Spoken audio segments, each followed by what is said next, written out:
Padre, gracias te damos en esta hora. Aquí estoy, Señor, delante de tu pueblo, con sus necesidades, sus situaciones, sus inquietudes, sus problemas, todo lo que esté en sus vidas, en sus mentes, todo lo que les inquiete, ahora lo pongo en tus manos, Señor. Te pido que les ayudes, te pido que les hables, que tu palabra entre libremente al corazón de ellos, a sus mentes. Reprendo toda oposición del adversario a la palabra tuya y declaro que esta palabra produce un fruto de gran bendición para todos nosotros. En el nombre de Jesús, amén y amén. Bueno, pueden sentarse ahora. Amén. Voy a invitarles a que busquen en el libro de Lucas, capítulo 8. Lucas, capítulo 8. Y el verso 41, por ahí, Lucas 8, 41. Bueno, vamos a leer acá. Amén. Dice, cuando volvió Jesús, les recibió la multitud, en el 40, con gozo, porque todos lo esperaban. Entonces vino un varón llamado Jairo, que era principal de la sinagoga, y postrándose a los pies de Jesús, le rogaba que entrase en su casa. Le rogaba que entrase en su casa. Porque tenía una niña única, como de 12 años, que se estaba muriendo, y mientras iba, la multitud le oprimía. Bueno, ¿qué fue lo que Jairo le dijo a Jesús? ¿Qué fue lo que Jairo le dijo a Jesús? Ustedes lo acaban de escuchar. Que entrara en su casa. Amén. La palabra que vamos a traer esta mañana, el tema es Jesús en mi casa. Jesús en mi casa. Amén. Esa es la oración. Jesús en mi casa. Bueno, dice que Jesús estaba ministrando al otro lado del lago o del mar de Galilea, en la región de los Gadarenos. Allá liberó un demonio o un endemoniado, es decir, que tenía 1000 y pico de demonios adentro. Imagínense ustedes cómo era ese tipo. Y luego regresó en la barca y ya la gente estaba esperando, las multitudes lo esperaban, decía, porque lo estaban esperando. ¿Cuántos están esperando a Jesús? ¿Cuántos están esperando que Él venga por segunda vez? Amén. También había un hombre que era un principal de la sinagoga. Era un sacerdote, un sumo sacerdote, que se llamaba Jairo. Y Jairo tenía una hija de 12 años, una niña de 12 años, que la niña enfermó gravemente y aceleradamente la niña murió. O sea, se puso tan mal que murió. Pero en todo ese proceso Jairo estaba en espera de que pasara algo con la niña. Cuántas lágrimas como padre, cuántos ruegos él y la esposa de Jairo, cuántos momentos de súplicas a Dios tenían por esa niña. Pero la cosa iba poniéndose peor. O sea, la niña iba empeorando. Y aquí aparece Jairo porque se enteró acerca de los milagros que hacía Jesús y de las enseñanzas de Jesús y de la fama de Jesús. Jesús tenía unos 31 años por ahí, apenas un joven. Jairo era un señor mayor ya, con una posición muy alta, muy digna entre la religiosidad de su tiempo, y todo el mundo lo reconocía como el sumo sacerdote, Cuando pasaba Jairo, la gente, ahí va el sumo sacerdote, lo reconocían. Pero allí este anciano venerable tuvo que pensar, wow, pero yo ir a pedirle a un desconocido para mí, a uno que se dice ser el Mesías, que anda por ahí haciendo milagros, yo ir a pedirle que me ayude. A veces hay que romper esa barrera, que se llama orgullo muchas veces, que se llama orgullo, el que sea religioso, espiritual. Y Jairo tuvo que romper con ese limitante de que lo iban a reconocer. Se metió en medio de una multitud. La gente lo miraba y decía, ¿y qué hace Jairo aquí? El sumo sacerdote está aquí. Es como me pasó una vez que me invitaron a predicar en una sede en Colombia. Y yo predico un mensaje esta noche y miré en la parte de atrás, había un señor con un sombrerito vestido de negro. Y el señor me miraba muy atentamente. Y cuando yo iba a hacer el llamado, se levantó y se fue. Le pregunté al pastor que quién era aquel señor. Él me dijo, no, ese es el sacerdote de la iglesia vecina. Sacerdote católico que viene todos los domingos, escucha el mensaje y después va y lo predica en la iglesia. Yo dije, entonces me estaba escuchando a mí. Pero tenía inquietud. Rompió con una barrera. Entendió que había un mensaje que él podía compartirlo con su congregación. Amén. Y no todo el mundo se atreve a hacer eso. Y como la palabra no retorna vacía, ¿quién sabe si ese hombre se habrá entregado por completo a Jesús como el único Salvador? Amén. Y entonces, ahí está Jairo. Está pulsando con las multitudes.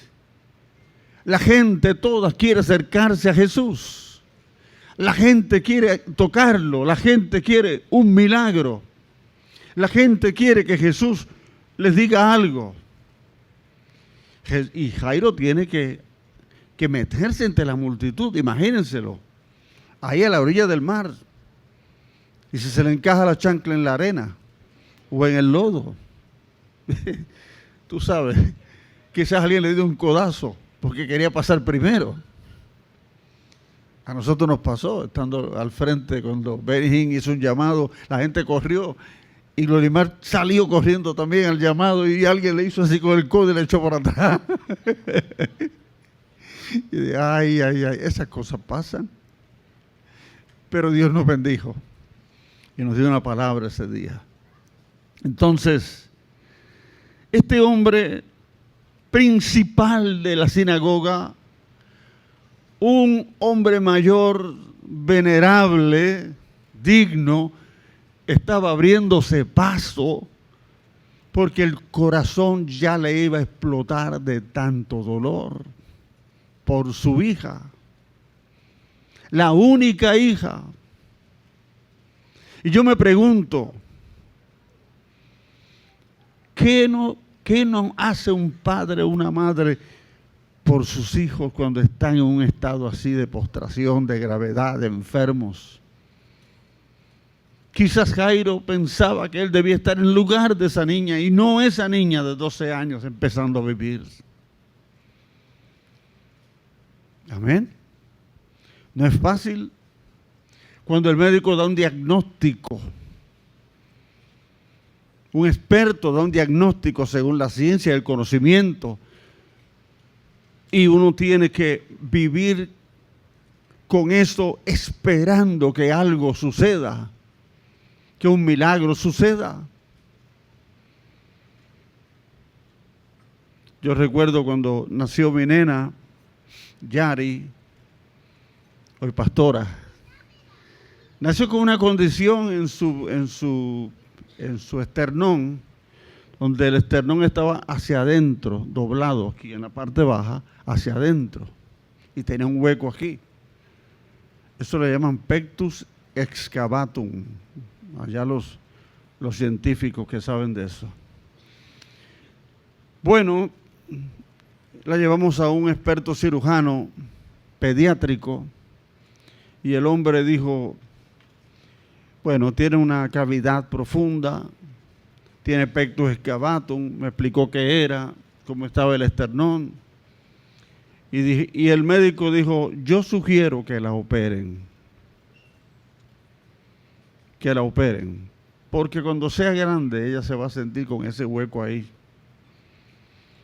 Y es una operación estética. Está en las manos de ustedes. Yo consulté con mi pastor en aquel tiempo. Y el pastor muy sabiamente me dijo, opérenla. La llevamos a operar, duró 4 horas y media la operación. Mi bebé tenía 1 año y 6 meses, ¿verdad? Por ahí. Esa tarde estaba lloviendo en el hospital. Mirábamos por la ventana, había una piscina abajo y estaba lloviendo en el hospital presbiteriano. ¿Saben que mi hija se acordó de todo eso? Se acordó, ya grande, se acordaba, 1 año, 6 meses, se acordaba de todo eso, de la piscina, del agua, y que estaba en un hospital. 4 horas y media duró la operación. Y cuando mi esposa me llamó y me dijo, yo estaba hospedándome en casa de un hermano allá en San Juan, mi esposa me llama y me dice, la nena tiene fiebre. Le encontraron fiebre después de la operación. Y yo sabía que eso no era un buen signo. Tienes que venir, me dijo mi esposa. Yo salí corriendo porque es urgente llegar hasta allí. Yo sabía que tenía que llegar hasta allí. Y subimos y oramos por la niña para que le bajara la fiebre y saliera pronto de allí. Y enseguida empezó Dios a obrar y a hacer el milagro. Y la niña empezó a restaurarse. La sacaron de intensivo y la llevaron a recovery, y estaba ya muy bien la nena. O sea, de ahí en adelante fue una restauración, lo que ella tenía, amén, lo que ella estaba viviendo. Yo le di gracias a Dios. Ahora yo me pregunto, ¿qué nos haríamos nosotros si Jesús no está en casa? Si no tenemos a quién acudir. Jairo era un hombre que servía al Señor en la religión judaísta, o judaísmo.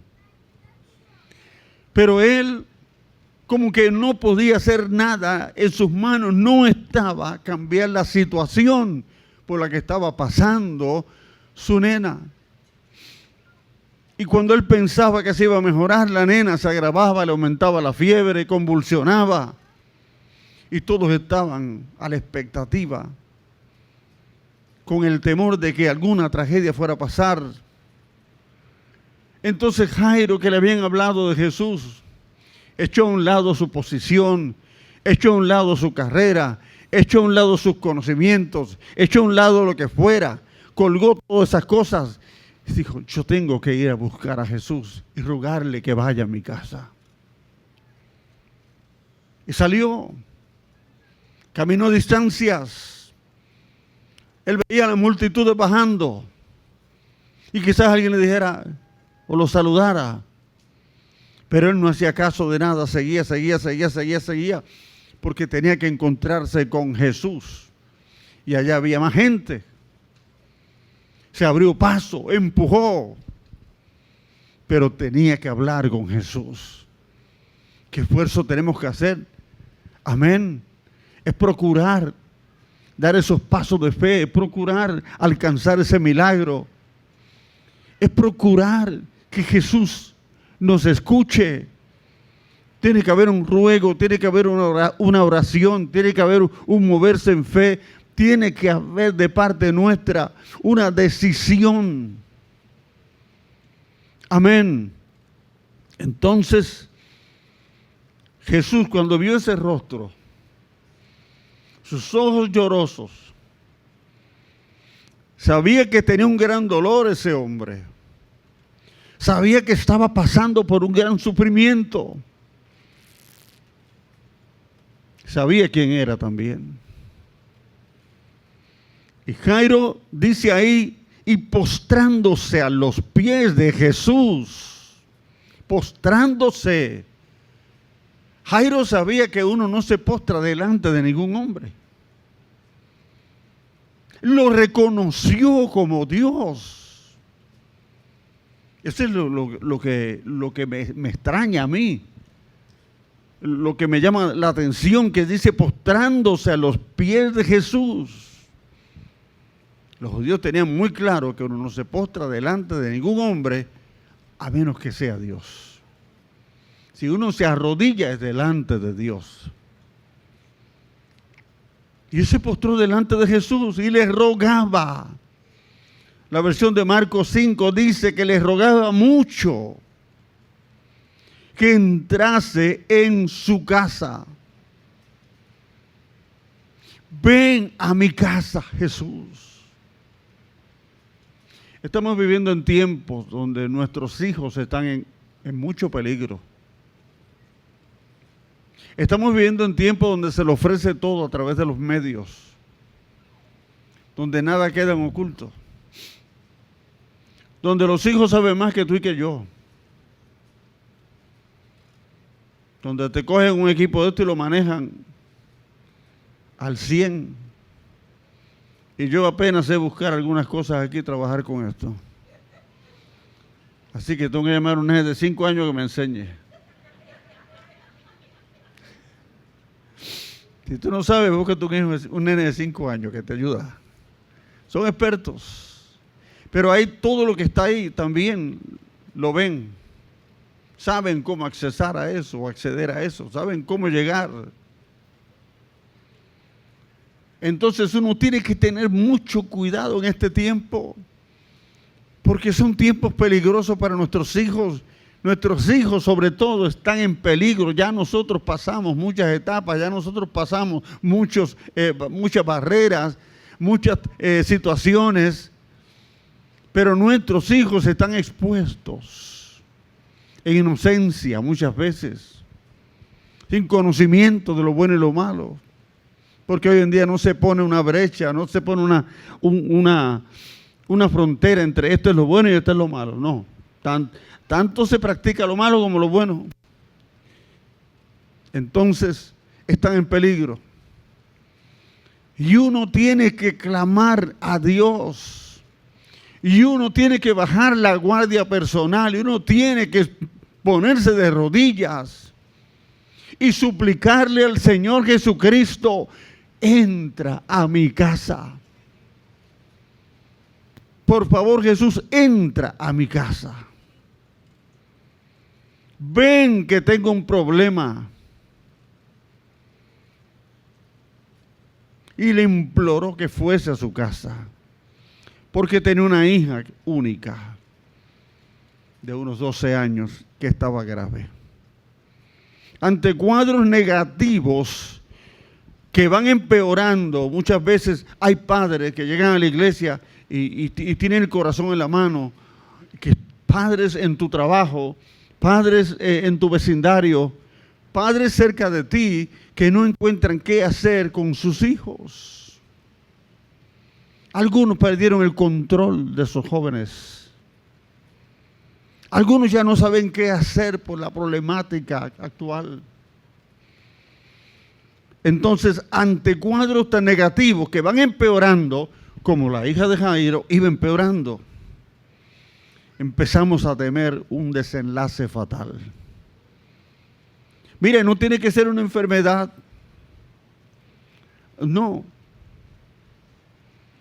No tiene que ser que la hija o el hijo se te enfermó. Algunos casos sí. Pero el diablo ataca mucho a los jóvenes. Y puede que esté bajo la influencia de un mal, bajo la influencia de una mala amistad, de un mal consejo, de una práctica viciosa. Entonces, uno ve que hay un mal que empeoran. Lo invito para mi iglesia y no viene. Le digo que tiene que orar y no ora. se encierra en ese cuarto y dice, no me molesten. Llega a la 1 de la mañana y no encuentro qué hacer. ¿Dónde está? ¿Qué está haciendo? No me lo dice. Pero yo sé que él no anda en buenos pasos. Yo sé que ella no anda en buenos pasos. Entonces pensamos lo peor que esté sucediendo. Y cuando hay temor, se producen dos tipos de conducta en los padres. Padres represores, opresores, casi un régimen militar. Lo que falta es que a las 6 de la mañana te toque la trompeta, levántate, báñate, cepíllate los dientes, arregla la cama, vístete, sale a desayunar. O sea, lo que falta es que hagan eso. Así son algunos padres. Porque lo que tienen es temor de lo que está pasando. Temor de que sus hijos se le vayan de la mano. Padres asfixiantes que no dejan moverse a sus hijos, que tienen que pedir permiso para abrir la nevera. Controladores al máximo. Y los hijos están como rehenes de sus padres. Y se sienten hartos ya de que los traten así, porque ya no son tan pequeñitos. Hace muchos años, empezando yo el pastorado, fui a visitar una familia. Me senté con los dos. Y el papá tenía 2 hijos varones. Y los 2 hijos varones eran buena gente. Porque él los tenía en control absoluto, el papá. Él no los dejaba ni chistar. Él los reprimía. Y yo le dije, pero es que no es así. ¿Por qué tú no vas a la iglesia? ¿Por qué tú no le das el ejemplo con tu esposa? ¿Por qué tú estás tan seguro de que tus niños van a estar siempre así? Yo le dije, no. Cuando esos niños crezcan, ellos van a querer decidir por sí mismos. Y ya tú no podrás hacer lo que estás haciendo ahora. Oigan, él no quería buscar al Señor como debió buscar al Señor. Venía una que otra vez. La esposa venía más que él. Pero sus hijos estaban reprimidos ahí. Cuando los niños crecieron y ya eran jovencitos, el cuento fue otro. Ya no podían controlar sus hijos. Ya llegaban a la 1 de la mañana o a las 2 de la mañana, ya estaban andando con malas amistades, ya estaban haciendo lo que ellos querían y no había nadie que los pudiera detener, ni siquiera el papá. Porque era un padre opresor, represivo, ese es un extremo. Pero cuando hay temor también está el otro extremo, el extremo de los padres que son permisivos.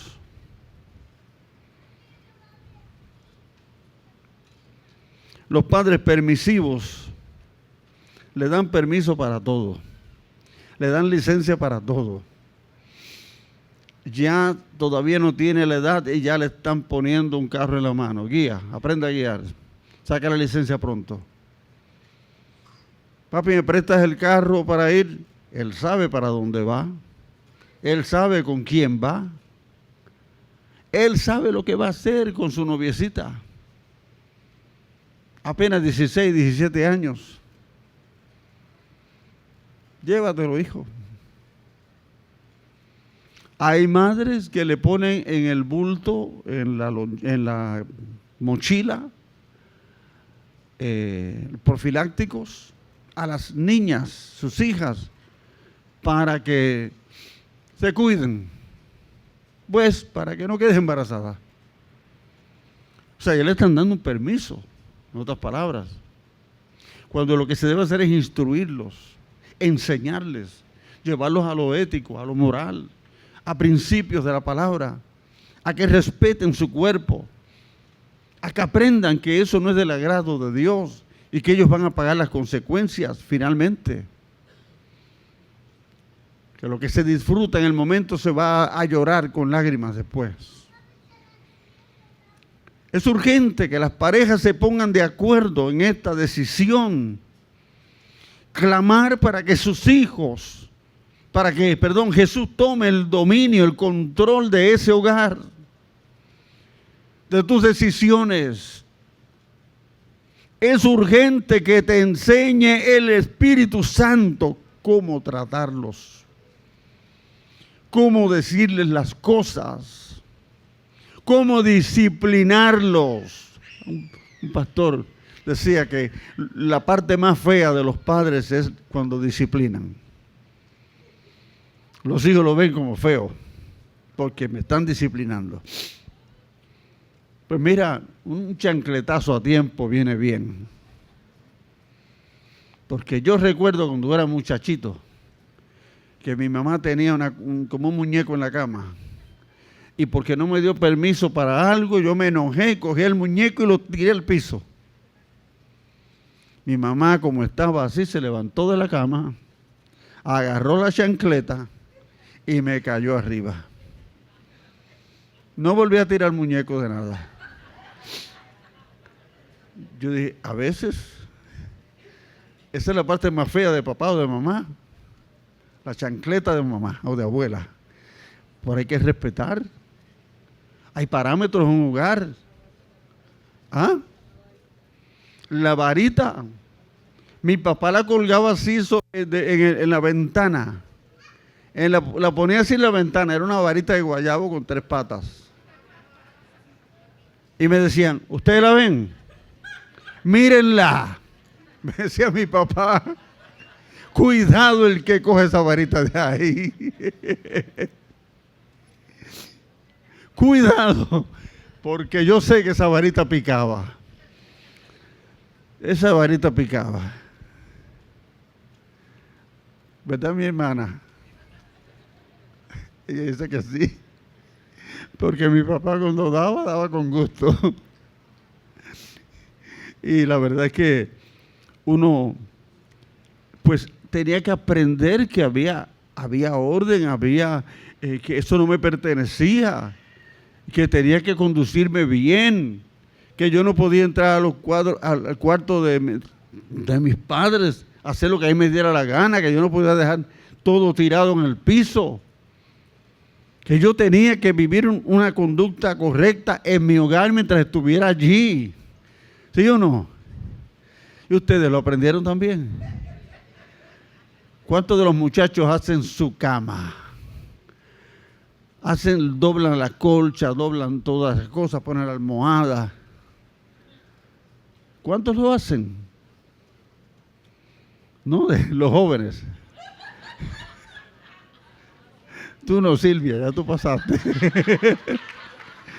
Pero los jóvenes.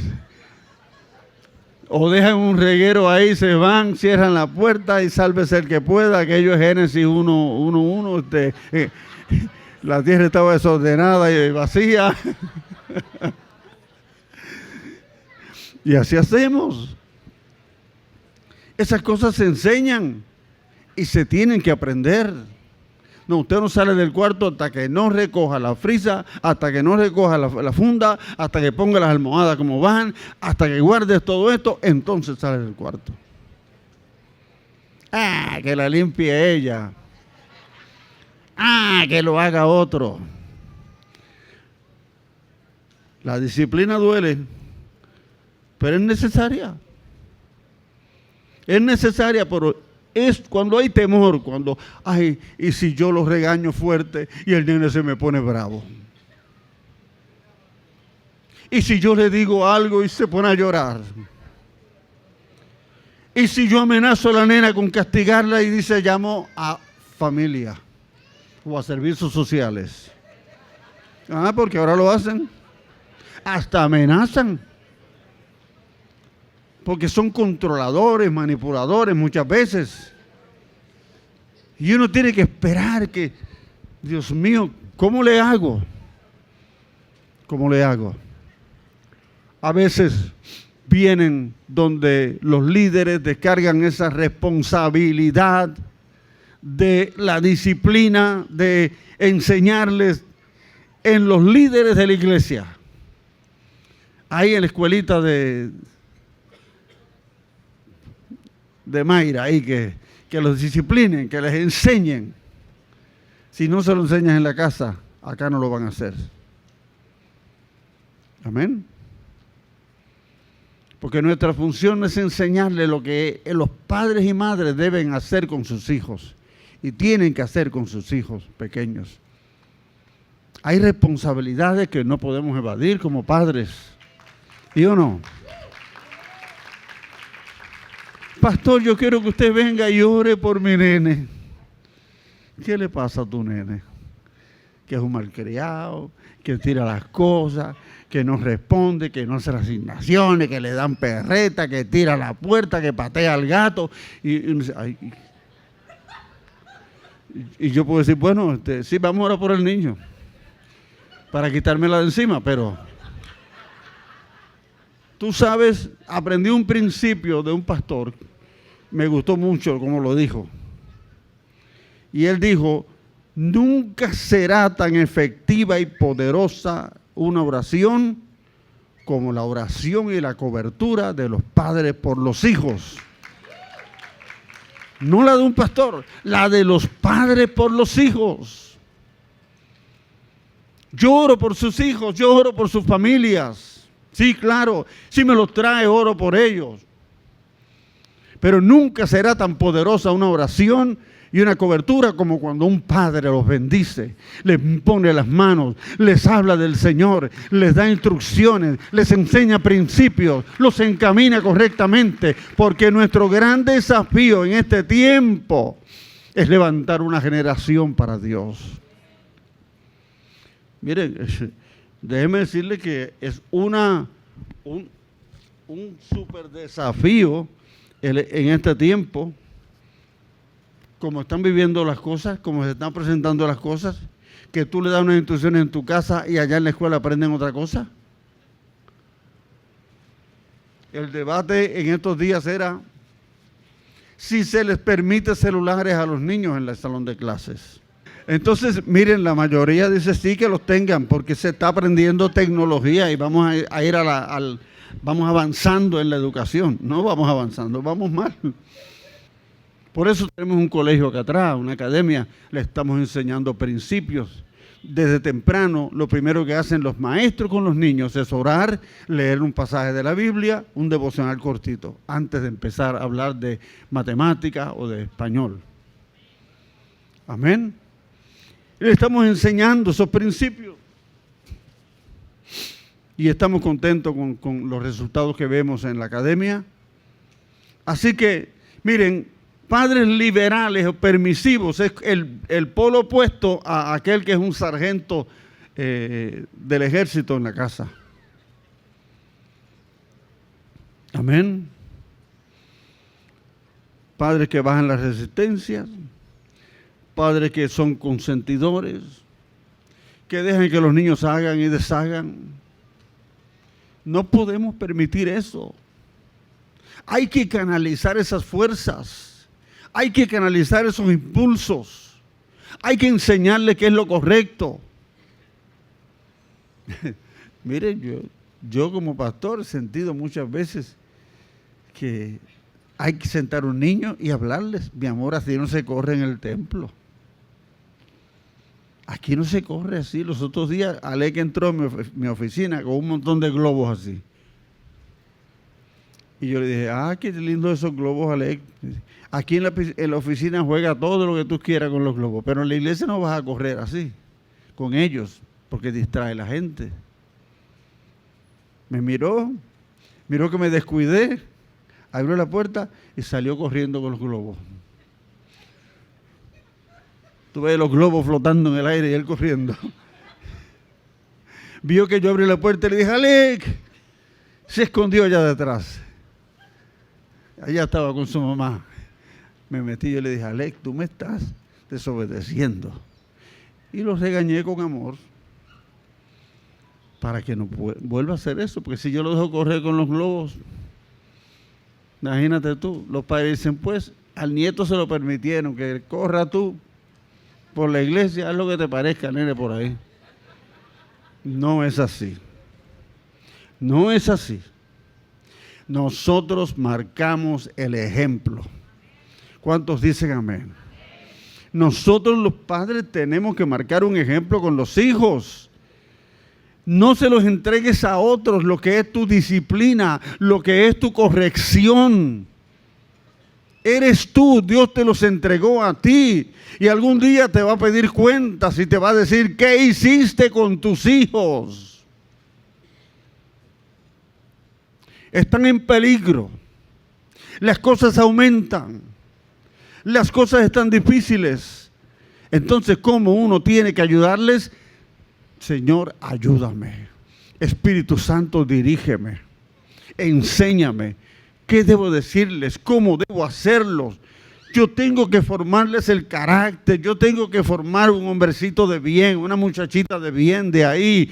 Yo tengo que formar una generación para Dios. Este es mi desafío. Este es tu desafío. ¿Cuántos dicen amén?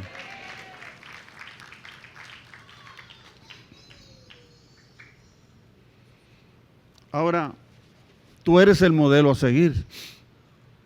Porque lo que tú hagas o digas en tu casa, hay unos ojitos que te están viendo. Hay un par de ojos clavados en ti. Tú eres su modelo. Tú eres su héroe o su heroína. Todo lo que tú hagas, todo lo que tú digas, se reproduce en ellos. Y al poco tiempo estarán intentando hacer lo que nosotros hacemos mal. No que eres malo darse un trago, no que eres malo fumar en la casa. Y empezamos a hacer cosas. Digo, ningún cristiano debería hacer eso. Pero hay padres que presentan un modelo así, que pelean, que se enojan, que no se hablan. Hay unos ojitos que están mirando. Y la enfermedad en ese niño se va a poner grave. Porque ese es el modelo que están recibiendo, el ejemplo. Entonces, ¿qué vamos a hacer con nuestros hijos? Con nuestras actitudes. Ellos tienen que ver un modelo diferente. También hay luchas en las casas, hay reyertas, hay discusiones en los matrimonios y a veces se nos zafan delante de los hijos. Pero ¿qué tenemos que hacer de inmediatamente? Pidan perdón. Pide perdón. Abraza a tu esposa. Abraza a tu esposo. Reconoce que has fallado. Reconoce que le has dicho palabras. Pidan perdón y hazlo público para que los hijos, los ojitos que están mirando, dicen, wow, papá y mamá se aman. Porque se pidieron perdón, se abrazaron, se reconciliaron, se dieron un beso. Papá y mamá se aman. Y si queremos que nuestros hijos amen a Dios como Padre Celestial, ¿cómo lo van a hacer si no tienen un Padre terrenal que les muestre el amor de Dios? ¿Cómo ellos van a aprender lo que es el amor si no ven el modelo en la familia? Discusiones, peleas, no me gustó la comida, esto que tú haces, tú no sabes cocinar, mejor me voy donde mami. Le faltaste, la ofendiste a tu esposa. Amén. En un principio, cuando me casé con Glorimar, era muy jovencita, no sabía mucho de cocina. Lo único que sabía hacer era canoas de amarillos. Canoas de amarillos, las hacía muy bien, con queso y todo al horno. Mire, las canoas iban y venían todos los días.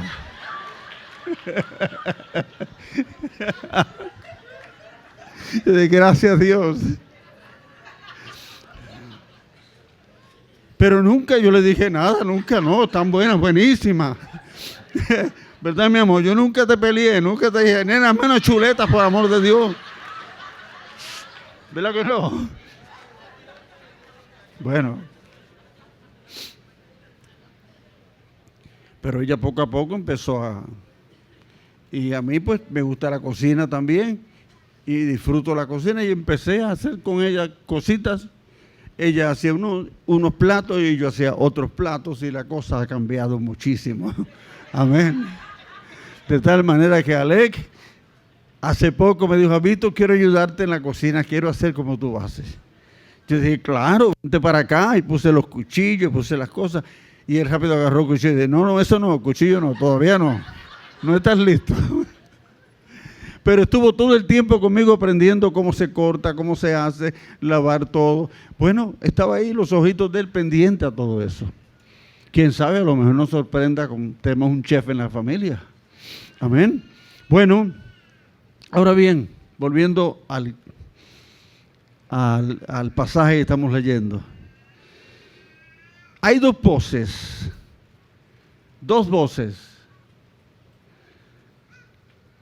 ¿Cuál escuchas tú? ¿Cuál escuchas tú? Le voy a decir las que son, miren. Cuando Jairo iba con la gran esperanza de que Jesús iba a ir a su casa y que algo iba a pasar bueno. Llegando casi a su casa, viene un emisario, viene un mensajero, viene un reportero de primera hora o del vocero, exprímelo.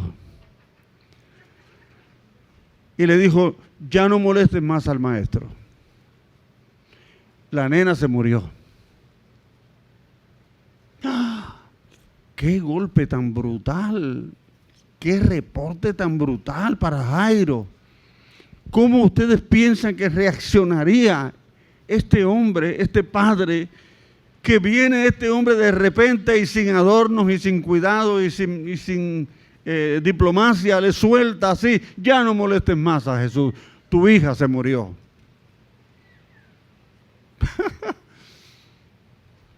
Ay, padre, me recuerda un pastor que una vez nos invitó a Santo Domingo a predicar. Fuimos allá, esa noche en el hotel comí una langosta y bueno, me comí como un cuarto de langosta porque empecé a sentir un picorcito y una cosa y la dejo. Eso me bastó para sentir que me moría esa noche, vomitando y todo lo que acompaña al vómito. Y bueno, una cosa, un dolor horrible. Yo sentía que me iba a morir. Pero pues gracias a Dios pasé la noche en el baño y pasó el problema y al otro día estaba blanco como un papel, débil. Y el pastor venía a buscarnos para llevarnos a almorzar. Y pues les acompañamos. Yo no quería pedir nada. Yo nos llevé un sitio para comer chuletas. Y yo no quería comer mucho menos chuletas. No aguantaba nada en el estómago. ¿Y qué te pasa? Me dijo. No, fue que me comí una langosta anoche y estaba envenenada, algo me pasó y casi me muero. Él se quedó bien serio, así sin inmutarse. Y me dijo, lo mismo le pasó al hermano Lucas. Y yo dije, ¿qué le pasó al hermano Lucas? Se llamaba Lucas. Me dijo, pues se comió una langosta y se murió al otro día. Así, con esa frialdad. Sí, wow. Yo dije, wow, pero... No me dijo nada más, tú sabes. Tú estás aquí de chiripa, en otras palabras. Es que hay gente así. Como que no se pone en los zapatos de otros. Si él se pone en las sandalias del papá, le habla de otra manera.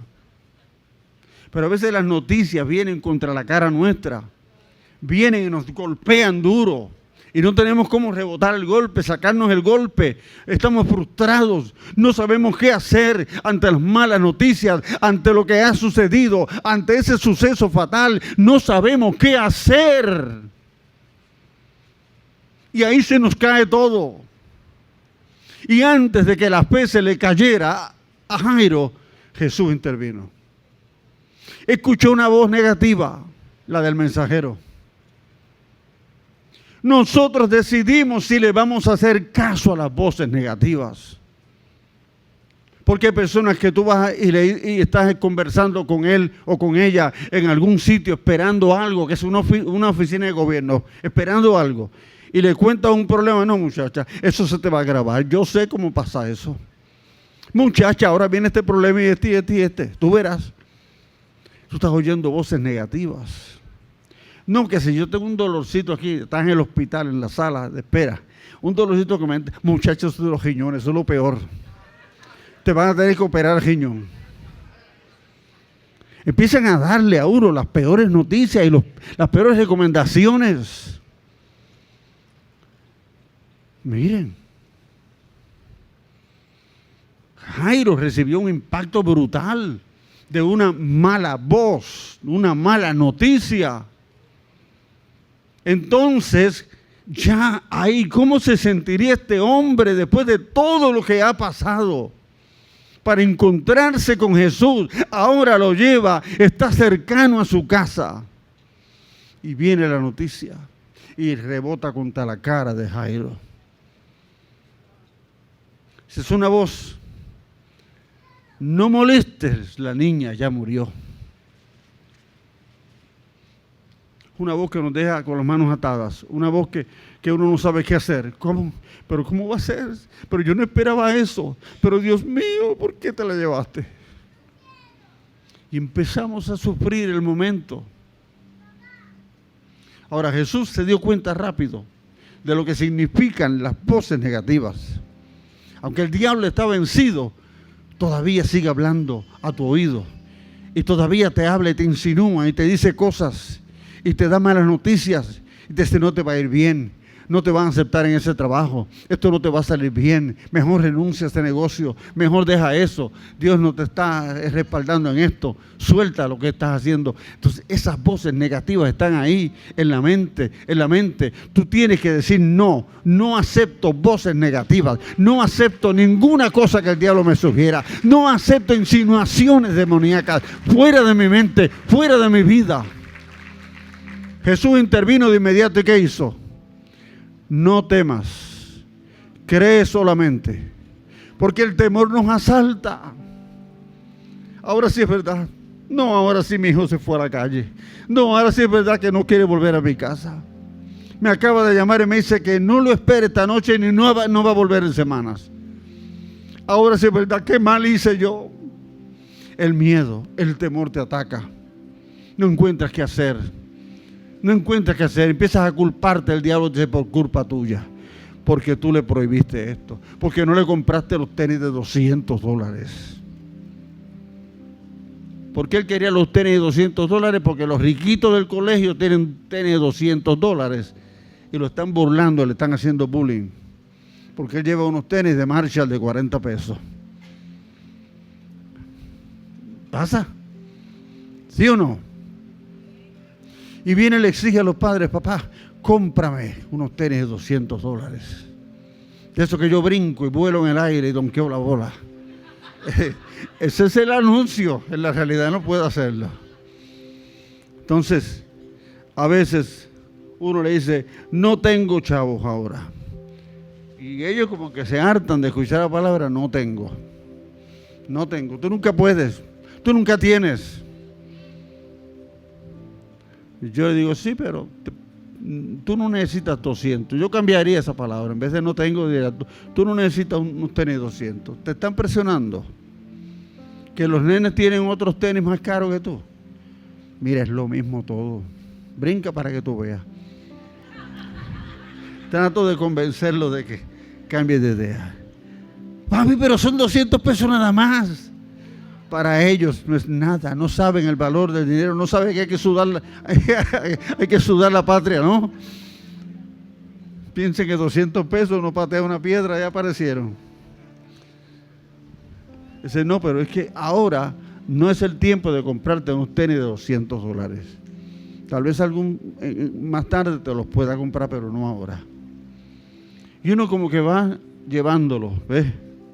Entonces el Señor le dijo, no temas, no temas, no temas, no teman, padres, no teman, No tengan temor cuando vean las cosas que se le ponen color de hormiga brava. No tengan temor. Ustedes van a escuchar la palabra de Jesús que te dice no temas. Lo primero que tiene que echar afuera es el temor. Echo fuera el miedo. Echo fuera el temor. Miren, hay un poder tremendo en las palabras de Jesús. Jesús le dijo, no temas, cree solamente. Cree el milagro, cree la sanidad, cree la restauración, cree que Dios levanta a ese muchacho, cree que Dios va a sanar a esa hija, créelo, créelo, créelo, no esperes lo peor, cree que las cosas cambiarán a favor tuyo, cree que el poder de Dios se manifestará, amén. Ale que iba corriendo. Creo que Dios está obrando.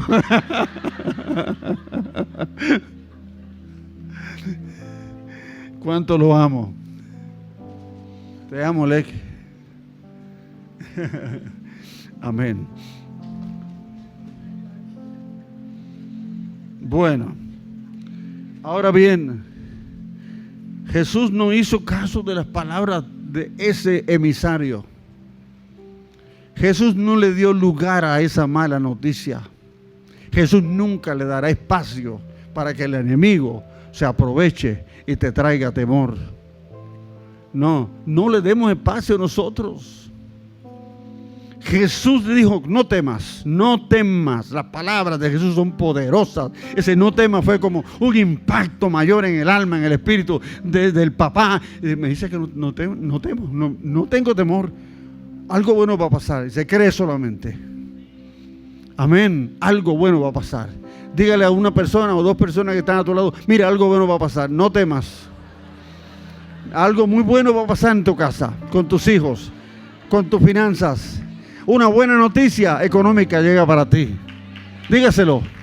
Una buena noticia de bendición llega del colegio para tu hijo o tu hija. Una buena noticia médica te van a dar. Amén. Aleluya. Yo lo creo y sé que Dios lo hace. Amén. Y por último, el tercer punto, nada muerto, todo es vida. Nada muerto, todo es vida. Hay padres que ya ven sus hijos perdidos. Padres que no, ese no tiene remedio. No, ese es este. No, bendito pastor, ese sí que está mal. No, nada muerto. Nada muerto. Tu hijo no ha muerto. Tus aspiraciones no han muerto. Tu sueño no ha muerto.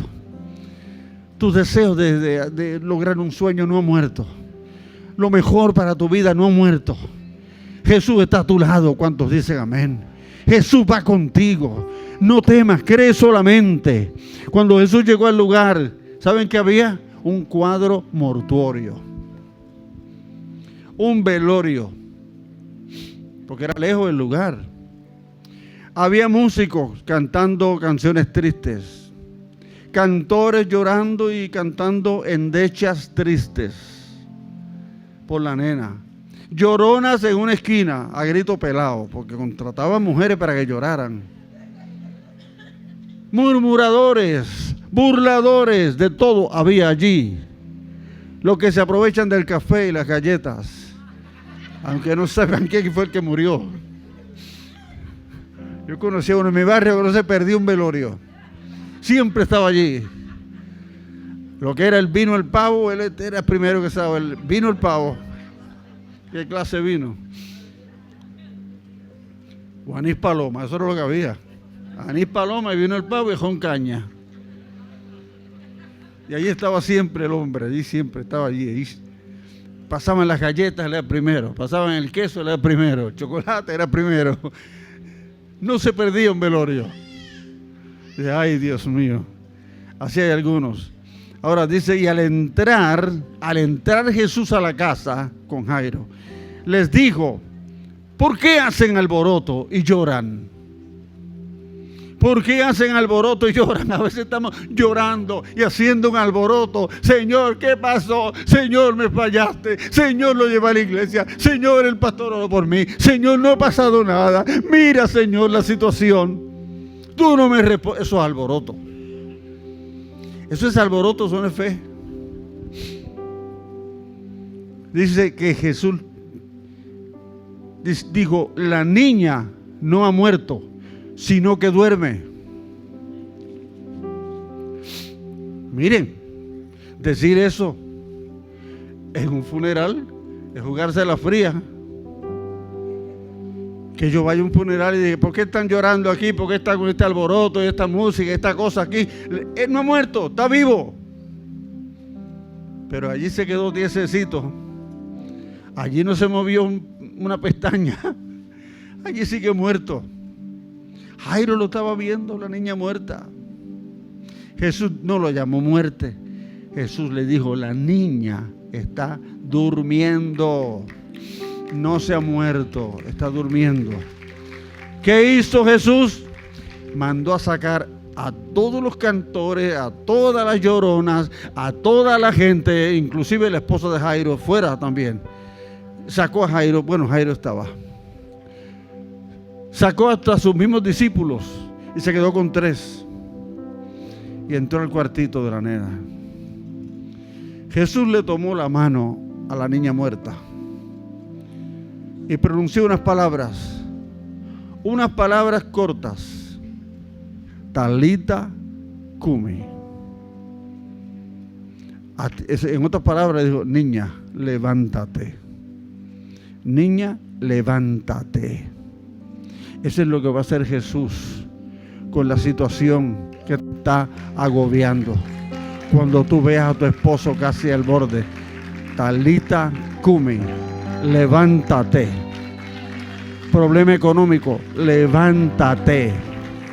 Problema de disciplina en la escuela, levántate, niño, niña, levántate. El Señor tomará la mano, habrá un contacto del cielo con la tierra, habrá una bendición de Dios para tu familia, habrá una respuesta del cielo, Dios se manifestará. Jesús tocó a la niña, talita cumi, levántate, niña.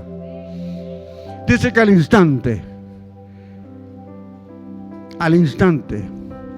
la niña abrió los ojos. Yo pienso que lo primero que ella vio fue el rostro de Jesús, porque lo tenían cerca ahí tocando la mano. El rostro dulce de Jesús. Yo me imagino que la niña había bajado del cielo ya en ese momento y sabía que Dios le estaba diciendo, no es tu tiempo, ven, vuelve, talita cumi, levántate. Amén. El poder de la resurrección está sobre tu vida, sobre tu casa, sobre todo lo que te pueda, sobre tus hijos. Tú tienes que decir, mis hijos están bajo el poder de la resurrección. Mis hijos, Dios los cubre. Mis hijos son regalos de Dios. Mis hijos le pertenecen a Dios. Mi familia es toda de Dios. Mi familia no se va a la bancarrota. Mi familia no se va a la destrucción. Mi familia no se va al divorcio. Mis hijas no se perderán. ¿Cuántos dicen amén? Tú estás en las manos de Dios. Lo segundo que ella pudo ver sería el rostro de papá, bañado en lágrimas, llorando, hija mía, hija mía, hija mía, y va y la abraza y la besa. Jesús deja que ese cuadro se suelte. La celebración, la bendición. Ay, él creyó, él no dudó. Si él llega a dudar por la voz del enemigo, no ve el milagro, pero él lo creyó. Jesús detuvo el momento rápido. Él está viendo el milagro, él está presenciando las palabras de Jesús. La niña no ha muerto, está viva. ¿Cuántos dicen amén? Aleluya, vamos a estar de pie. ¿Hay un video listo? Sí. Bueno, vamos a prepararnos para ver un videito. Quizás algunos lo han visto ya, pero es una experiencia asombrosa que tuvo la hija del pastor Castellanos, la hija menor, Sara, con su niña menor. La niña, ustedes saben, hace como 2 años atrás se ahogó. Pueden sentarse. Se ahogó. La más pequeñita en la bañera. Y Sara la agarró, empezó a orar por ella, a clamar por esa niña, a creer por el milagro de la resurrección, porque hacía muchos años atrás, cuando Sara era una niña, yo estaba presente allí, en ese lugar, y Benny Hinn le profetizó y le dijo: vas a presenciar una resurrección, o vas a ser partícipe, algo así, de una resurrección en tu vida. La niña se ahogó. Años después, Sara cuando era niña, Dios le dijo eso.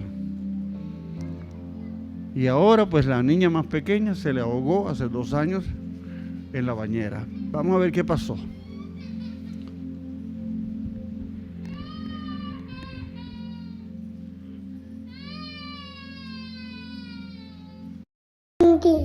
Ir al cielo.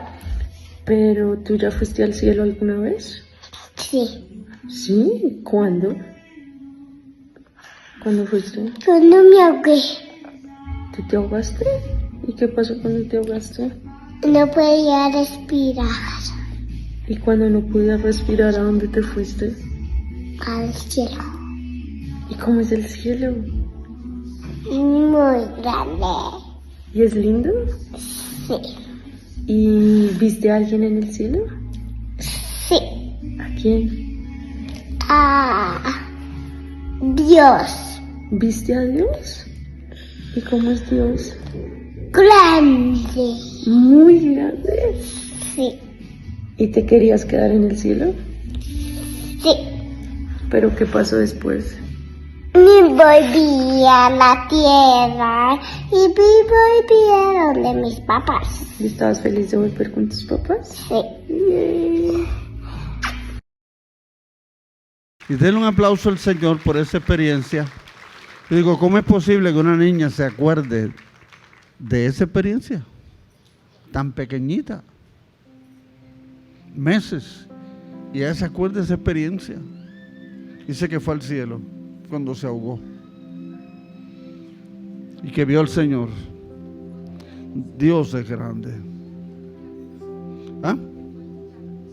En un jacuzzi, sí, un jacuzzi en su casa. Amén. Wow. Levanten sus manos al Señor. Ahí en ese tiempo tan tremendo donde sé que Dios te ha tocado, Dios te ha hablado, Dios te está impactando. Y yo te voy a decir en esta mañana: no des lugar a las palabras de una rana, al mensaje negativo, al mensaje ofensivo, al diagnóstico negativo. No des lugar a eso. Piensa en las palabras de Jesús que te dice: no temas, no temas. Piensa en esas palabras. El Señor te está diciendo ahora: no temas. Descansa en el Señor. Lleva esa carga ahora al Señor. No tengas temor, no tengas miedo.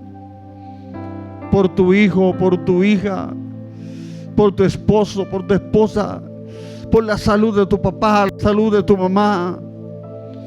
Déjaselo al Señor. No escuches las voces negativas.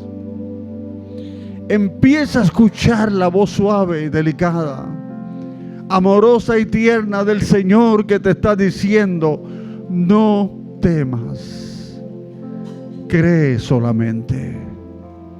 Cree solamente. Cree solamente. Dios sabe de experiencias que te han pasado, que te han dañado el corazón, que te han herido, que te han marcado. Pero ya deja de pensar en eso. Ya deja de escuchar esa voz. Ya deja de escuchar esa ofensa. Ya deja de escuchar esas palabras. Ya deja de escuchar y de mirar esa marca. O escucha a Dios que te dice: no temas, cree solamente. Porque para ti, hermana que estás aquí, hermano joven, para ti se abre una nueva puerta hacia la bendición. Para ti se abre una nueva puerta hacia la bendición. ¿Tú lo crees? Para ti se está abriendo una esperanza nueva. Sigan testificando del Señor. Sigan dando ejemplo de entrega al Señor, de servicio al Señor. ¿Cómo quieres que tus hijos vengan a la iglesia si tú a veces te ausentas por cualquier cosa? Da el ejemplo. Empieza tú. No temas, cree solamente y obedece al Señor. Dios hizo el milagro. Dios hizo el milagro. Que el poder de la resurrección levante aquello que tú crees que se murió. Aquellos que otros creen que murió. El poder de la resurrección, el Espíritu Santo está aquí. El mismo que levantó de entre los muertos a Jesucristo, también nos levantará a nosotros. Gracias, Señor. Gracias, Espíritu de Dios. Da entendimiento a la iglesia, Señor. Siembra esta semilla, siembra esta palabra. Que esta palabra produzca fruto en sus corazones, en sus vidas. Que los matrimonios florezcan. Que los matrimonios cambien. Que venga una oleada de perdón, de arrepentimiento, de reconciliación en los hogares. Que todo mal pensamiento huya de las mentes. Que todo plan del diablo para hacerte daño sea disuelto, se deshaga en el nombre de Jesús.